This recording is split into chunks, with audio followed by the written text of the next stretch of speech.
මොකද? අප්පච්චි ආවා. මොන තීරණයක් ගනිද්ද දන්නේ නැහැ. අක්කා කැමතිද?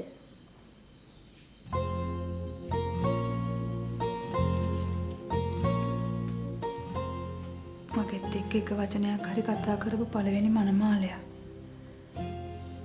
මට හිතෙනවා එයා හරි හොඳයි කියලා. එයාත් මට කැමති ඇති. පිට ගෑනු කෙනෙක් එක්ක කතා කරපු පළවෙනි වතාව කියලා කිව්වා.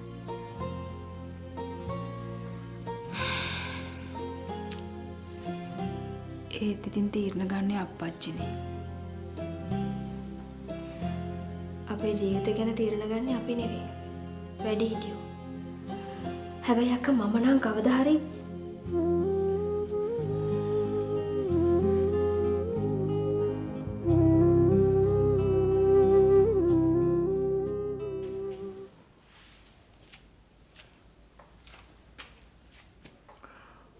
මාතලෙන් ආපු කට්ටියට මොනවද කන්න බොන්න දුන්නේ?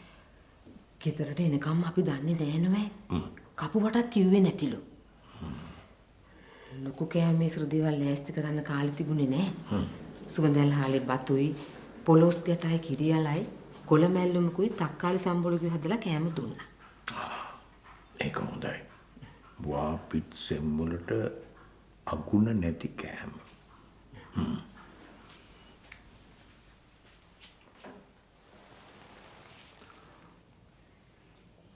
ළමයි දෙන්න කතා බහ කළාද? අපේ ළමයා ලැජ්ජ බයට හැදිච්ච කෙනෙක් නේ. ඔය පිරිමි ළමෙක් එක්ක කතා බහ කළාමයි. අම්මා පොත්තු දෙන්නව වර්ණනා කරන එකමයි වැඩි. අම්මලා එහෙම තමයි මැනිකේ. උනා පුළුවට උගේ පැටිය මැනිකක්ලුනේ.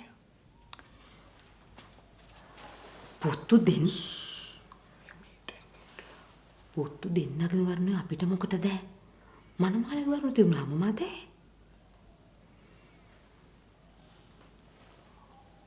අපි මේ මංගල්‍ය තීන්දුව කරමු.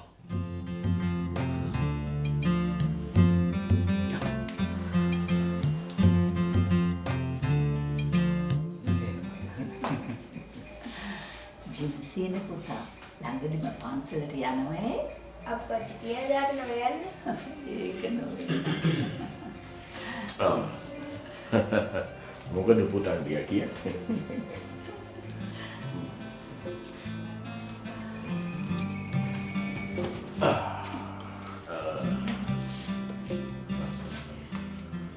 ඒ ආකාහෙත් හැන්ද කුරේට ගොර බීරම් පානවා. මෙහෙත් හවසට ඉරගල වැටුණට පස්සේ මන්ද කරුවලේ හීම් පොද වැස්සක් වැටෙනවා. ඒක පොළොවට දැනෙන්නෙත් නැතුවා. හදිස්සියේ ඇවිත් හරියට සංග්‍රහයක් කරගන්න බැරුව ගියා නෙවෙයි. කාටට රහට නැති වුණාට අයිතක් හිතන්න එපා. හදිස්සියෙම එන්ට හිතුවේ. බුරම්පික ෆෝටෝවත් කියන්න බැරි වුණා. කොහාට ලියමන් කඩ දයි යවුවත් හම්බ වෙන්න සුමාන 2-3ක් යනවනේ. හඳේ පුරපක්ෂේ කාලේ ආපු එක බොහොම හොඳා. තව දවස් 2-3කින් 15ක පහ වුණාම අවපක්ෂේ. හොඳ දේවල් හොඳ පුරපක්ෂයට තමයි. දැන් ඉතින් අපේ පාර්ශවයේ නම් කැමති. ඒකනේ ඉතින් අයියා මලෝ දෙන්නම තකහණියක්ම ආවේ.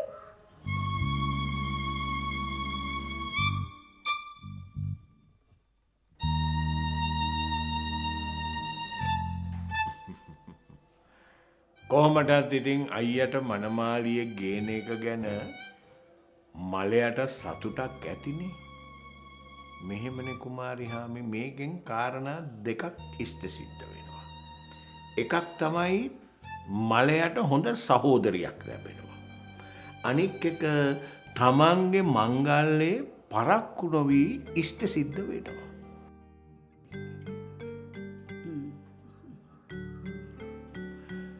අපේ ළමයිත් ඉතින් අපි කියන වචනයට වඩා පිටින් යන්නේ නැහැ. දැන් මේ කුමාරි හාමිලාට යන්නත් පරක් වෙනවා කියවනේ. හවසට ඒ පැත්තේ ආස ගොරබිරම් පානවලු.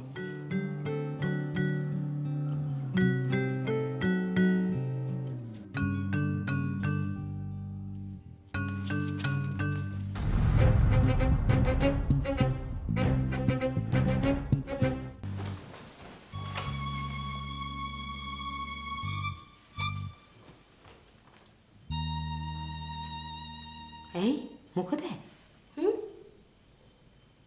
මොකද? අප්පච්චි මමයි නම් කැමති. අම්මා. අම්මයි අප්පච්චි අකමැති වෙයි කියලා එක්කෙනෙක් බයි ගැහි ගැහි හිටියේ. බොරු අපේ අම්මා. එහෙමද? හරි. මේ අම්මා. එහෙනම් මං ගිහිල්ලා මං කැමතියි කියලා එන්නම්.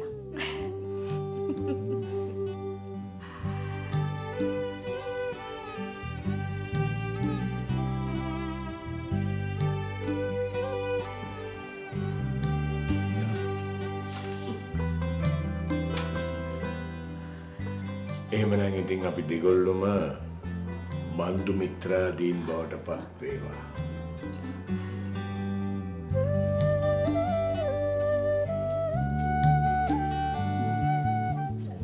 හාමුදුරුවන්ගේ පිහිටයි.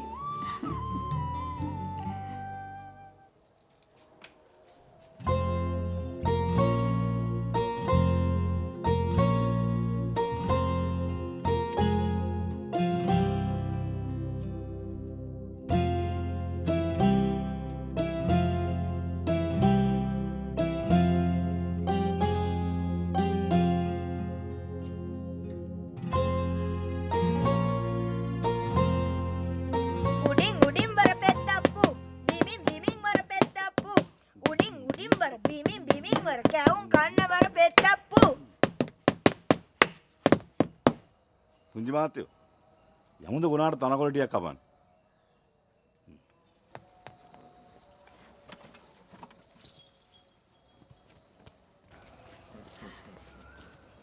පොඩි එක්කෙනාව පන්සලට කරන්ටත් තියෙනවනේ.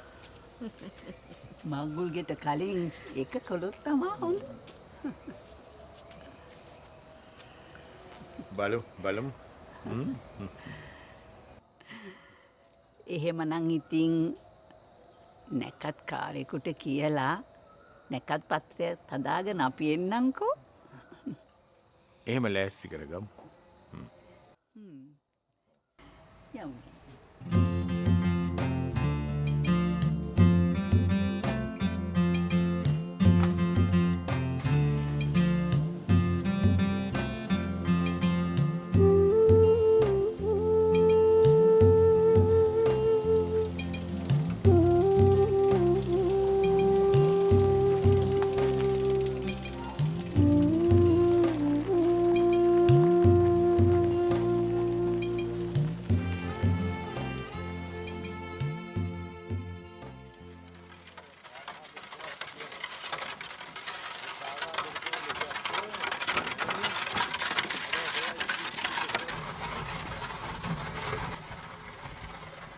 මම මේ ගමන යන්ට කරත්තේ ඉල්ලගත්තට වෙදායි යන්දිට ගමන් බිමන් තියෙන්ටත් ඇති. නැහැ හඳුරන්නේ. ඔබ වහන්සේගේ වැඩ රාජකාරී ඔක්කොම අහවරක් කරලා දීලා එන්න කියලායි වෙදායත්ව මට කිව්වේ. මං ඉතින් මේ මහාන පින්කමට යන්න මේපාය. මේ දිසාවේ නායක හාමුදුරුවන්ගේ පන්සලේ පින්කමනේ. මොකෝ මං පයින් වඩින්ට? එහෙමයි අපේ හඳුන්නේ එහෙමයි. අඩිය උස්සලා යම. යම් පුතා යා.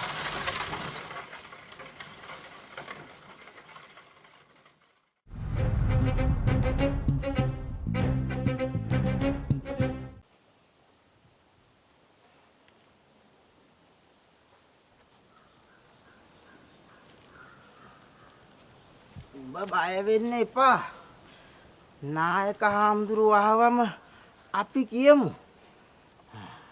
උන්වහන්සේ මොන හරි කරයි. වැඩියා. උන්වහන්සේ වැඩියා.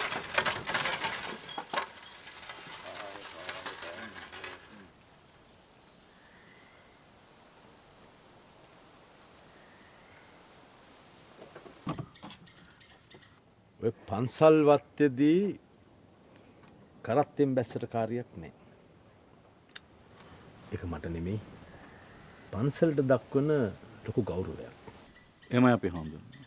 හැබැයි ඔය එක එක මුලාදෑනීන් දැක්කහම නම් කරත්තෙන් බහින්ට කාරි නෑ. තමන්ගේ ගමන තමන් යන්න ඕන. ඇහුනේ? එහෙමයි එහෙමයි.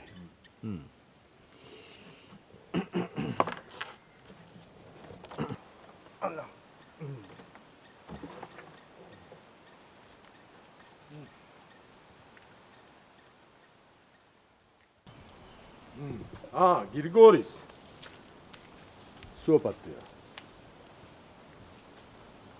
මොකෑ බං උඹ පිපිහලු වෙලා?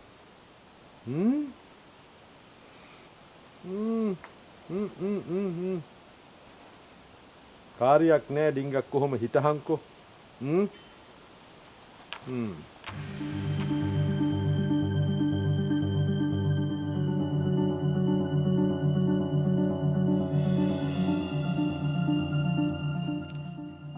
අප්පු අයියේ බලහන්කෝ මේ ගිරිගෝරිස්ගේ හරක හොරු ගෙනහිල්ලානේ. යකෝ ගෙනිච්ච එක හැබැයි සතාව මසට විකුණලා තිබ්බොත් එහෙම ඌව එල්ලලා පොල් පිටෙන් තලන්න ඕම් මාත් වෙනවා. දරුවෙක් වගේ හදාපු සතා. ඔබ බය නොවී හිටහන්. උදුර මොනවා හරි කරයි බං. මාත් කිව්වේ ඕකමයි. ලොකෝ අප්පෝ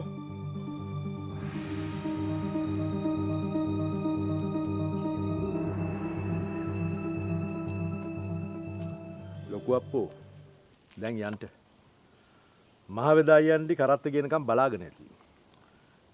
නැහැ අපේ හඳුන්නේ. ඔබ වහන්සේට පන්සලකට වඩින්න තියනවා කියපු නිසා කැමති වෙලාවක් ගත කරන්න කියලා නෑ කිව්වේ.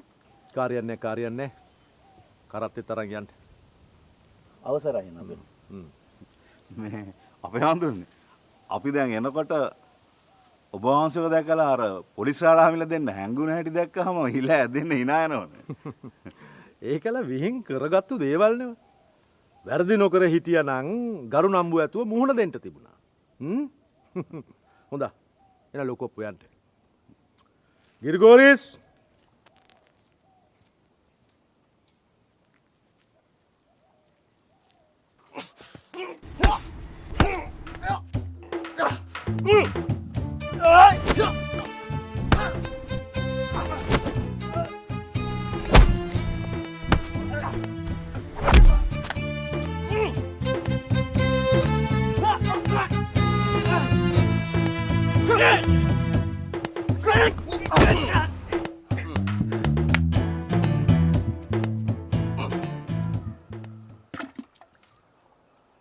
සතිනක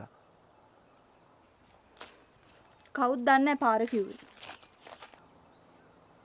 දන්න කියන තැන්වලට එන්න කවුරුවත් පාර කියන්නේ මොකටද?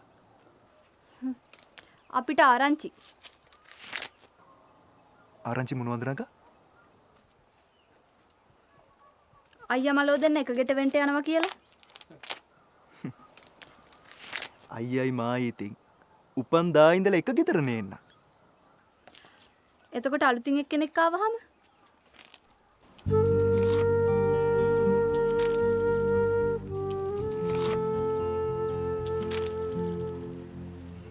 උත්තර නැතුව තියෙන්න මං අපේ ගෙදරින්ට නාකනම් අපේ කෝපිවත්තේ මුරගේ තියෙන්නේ. මින් මත්තට සිද්ධ වෙන්නේ අහවල් එකද කියලා කවුද අප්පා දන්නේ? මං දන්න ඔය බොරු පද හැදුවේ කවුද කියලා. අපේ ගමනට කැවිලි හදන්ට ආපු බබීනෝන. ගෑනුන්ගෙන් බේරිලා ඉන්න ලේසි නැතුව. හොඳයි. මං සුමනේ අප්පු කියන එක විශ්වාස කරන්නම්කෝ.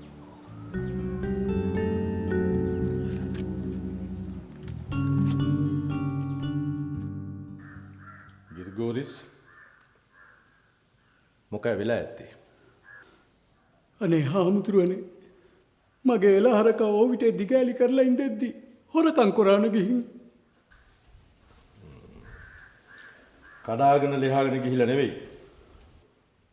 ඒක කවදාවත් එහෙම කරලා නැහැ. බැඳලා හිටිය ගහපාමුල පස්සේ අඩිපාරවල් තියෙනවා.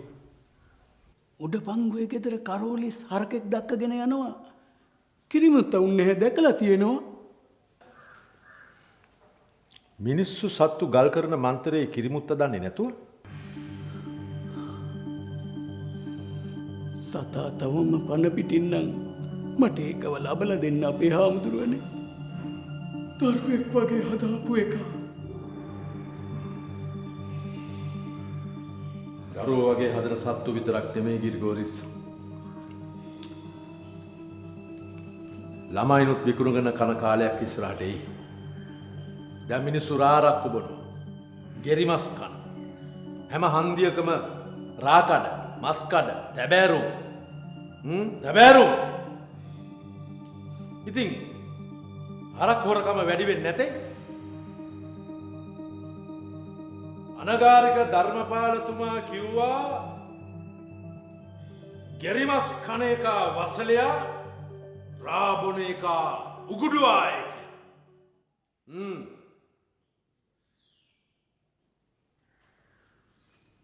ඕම ඩිංගක් ඉඳින් මං එනකම්.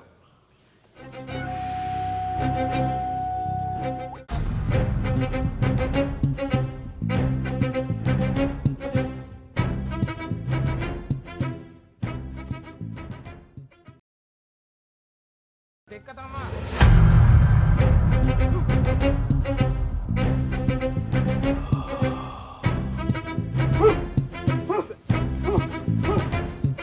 යක්කු වගේ නෙමේ යක්ෂණියෝ. බන්ධන කඩාගෙන ගිහින් කාට හරි ආවේශ වෙලා කොහේ හරි ඉන්න කට්ටඩියෙක්ගෙන් ගුටි කනවා. නිකන් ගුටි කනවා නෙමෙයි. පොල් මලේ නැටි ඉතිරි වෙනකන් ගුටි කනවා.